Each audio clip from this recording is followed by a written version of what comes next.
Welcome back to Narrations, and wishing you all a very happy new year. This month's stories are about new beginnings, second chances, and finding meaning when life gives you an unexpected deadline.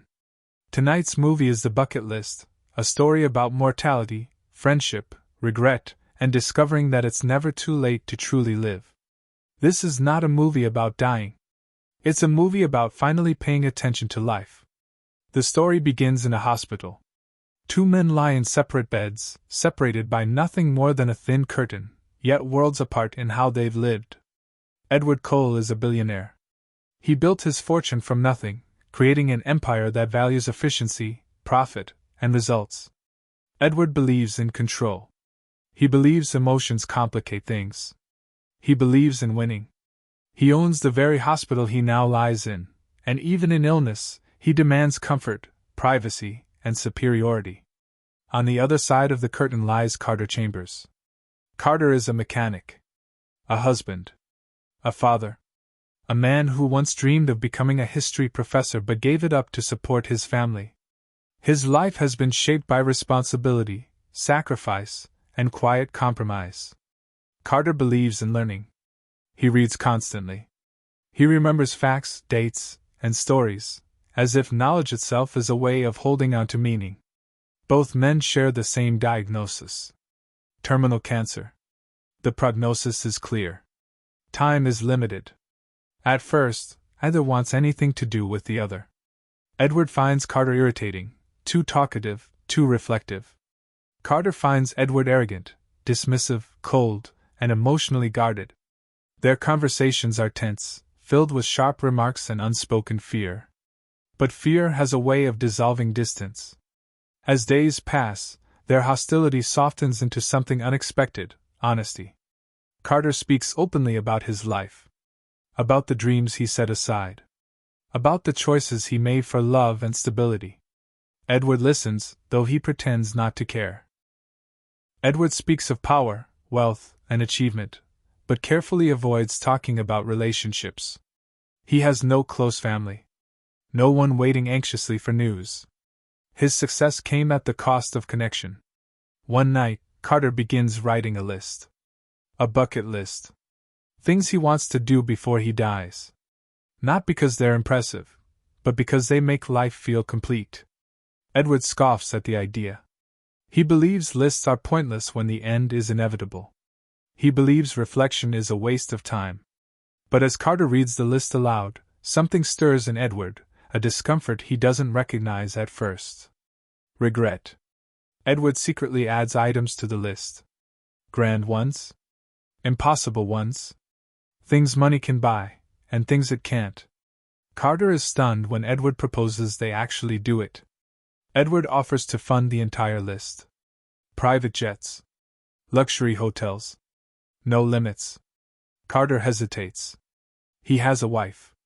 Children. A life that still needs him, even if it's unfinished. Leaving feels selfish. Dangerous. Edward pushes. Time is running out. And so, against every instinct Carter has built his life on, the two men leave the hospital together. Their journey begins with spectacle. Skydiving. Race cars. Fine dining. Exotic locations. Edward thrives on adrenaline. Carter is overwhelmed, cautious, amazed. At first, the experiences feel like distractions, thrilling, surreal, and almost absurd in the face of death. But slowly, something changes. Carter begins to laugh freely. He sees the world with curiosity again. He talks about history, philosophy, and meaning. He asks questions Edward has avoided his entire life. Edward begins to listen. The list evolves. It's no longer about thrill. It becomes about truth. Carter adds items that matter deeply: reconnecting with family, expressing love, facing regret. Edward grows uneasy. He can buy experiences, but he can't purchase reconciliation. Their friendship deepens through conversation, long talks about belief, purpose, and fear. Carter speaks of God and legacy. Edward challenges those ideas, insisting that legacy is built through achievement. Yet beneath Edward's certainty lies loneliness. As they travel, Carter's health fluctuates. Moments of strength are followed by sudden weakness. Reality interrupts fantasy. Death is not postponed, only accompanied. Edward hides his fear behind sarcasm and control. Carter confronts his fear through acceptance. The contrast between them becomes the heart of the journey. Two men facing the same end, but learning entirely different lessons. As Carter begins questioning whether he should continue traveling or return home, Edward faces his own reckoning. For the first time, wealth feels useless. Money cannot slow time. Money cannot repair what was never nurtured. And the list, once a joke, now feels sacred. Because it has forced both men to ask the same question. What does it mean to have lived well? As the journey continues, the excitement of ticking off items on the bucket list begins to slow, replaced by something deeper and more unsettling. Carter's health starts to decline more visibly now. The moments of energy are shorter. The fatigue lingers longer. Each new destination carries with it the quiet awareness that time is narrowing, not expanding. Edward notices. For a man who built his life on denying weakness, this is unfamiliar territory. He cannot negotiate with illness. He cannot outspend it. And for the first time, he cannot fix the problem in front of him. Their travels become less about spectacle and more about conversation. Carter talks openly about his wife, Virginia, and the children he's leaving behind. He worries not about death itself, but about the moments he'll miss, the ordinary days, the small joys, the chance to simply be present. Edward listens more than he speaks now. Carter challenges him gently, asking what Edward will leave behind when he's gone. Edward answers with numbers, buildings, accomplishments. Carter listens patiently, then asks a harder question. Who will miss you? The question lingers uncomfortably. Edward realizes that while many people respect him, few truly know him. His life has been defined by distance, not intimacy. Achievement replaced connection, and now, at the end, that choice feels painfully hollow. Eventually, Carter makes a decision. He wants to go home. He wants to spend whatever time he has left with his family, not traveling the world, but sitting at his own table, sleeping in his own bed, and being a husband and father again. Edward is stunned. He doesn't want the journey to end. Not because of the list, but because Carter has become the one person who sees him clearly. Losing Carter feels like losing the last opportunity to change. But Carter insists. Some things on the bucket list can't be checked off on the road. Edward agrees to take Carter home. Back in his familiar surroundings, Carter reconnects with his wife. Their love is steady, warm, and deeply rooted. There is sadness, yes, but also gratitude. They talk honestly. They hold hands. They share silence without fear. Edward visits often. Through Carter's family, Edward experiences something new, unconditional presence. No expectations. No transactions. Just belonging.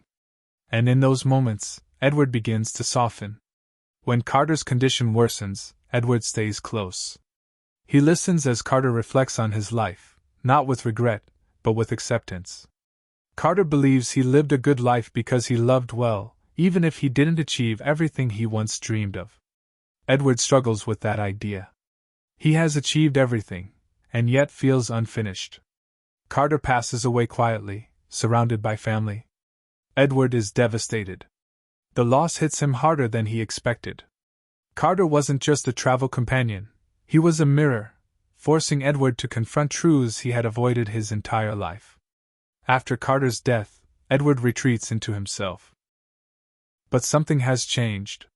He begins reaching out, first awkwardly, then sincerely. He reconnects with his estranged daughter, discovering a granddaughter he never truly knew. He learns how to listen instead of command, how to show up instead of control.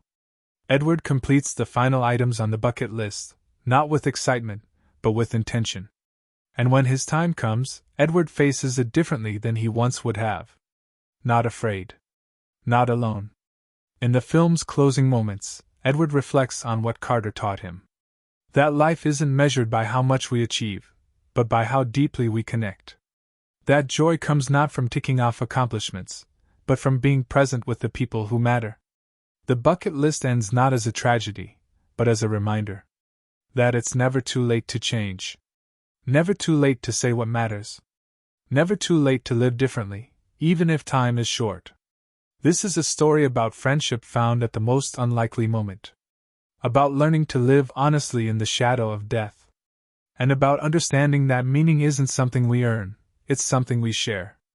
As a new year begins, this story reminds us that we don't need a terminal diagnosis to start paying attention to our lives.